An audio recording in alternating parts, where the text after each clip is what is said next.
আসসালামু আলাইকুম সবাই, কেমন আছেন? আশা করি সবাই ভালো আছেন। আজকে আমি একটা গুরুত্বপূর্ণ বিষয় নিয়ে কথা বলবো। বর্তমানে স্কেমা যে অবস্থা সৃষ্টি করছে তা আসলেই খুব ভয়ঙ্কর লেভেলের। তারা আপনাদেরকে টুর্নামেন্টের নাম করে আপনাদের জিমেল আনসাবস্ক্রাইব পাশাপাশি কোড যাতে না আনতে পারেন তার ব্যবস্থা করে দিচ্ছে।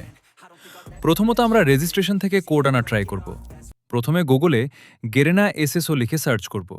তারপর সেখান থেকে রেজিস্ট্রেশন অপশনে চলে যাব। ইউজার নেম, তারপর পাসওয়ার্ড দিয়ে আপনাদের জিমেল বসায় দিবেন। তারপর সেন্ড অপশনে সেন্ড করলে কোড চলে যাবে আপনাদের জিমেলে। সেই কোড গেমে বসালে ইনশাল্লাহ আপনাদের আইডি ব্যাক পেয়ে যাবেন। আর যদি দেখেন সেখানে স্কেমার আগে থেকেই রেজিস্ট্রেশন করে ফেলে তাহলে আমাকে ইনবক্স করবেন। যদি আপনার কাছে বাইন্ড জিমেল থাকে প্লাস ১৪ দিনের ভিতরেই আমাকে জানানোর চেষ্টা করবেন। বাইন্ড রিকভারি চেঞ্জ হয়ে গেলে কিছু করার থাকে না, আর আমরা এই রিলেটেড কাজ করি। কাজটা পেড যাদের প্রয়োজন হবে তারা ইনবক্স করেন। আমরা কোনো প্রকার জিমেল লগ ইন করি না, শুধুমাত্র জিমেলের নাম এবং ইউজার নেম দিয়ে কাজ করি। আর ১৫ থেকে ২০ মিনিটের ভিতরে কাজ করে দেওয়ার চেষ্টা করা হবে। ধন্যবাদ।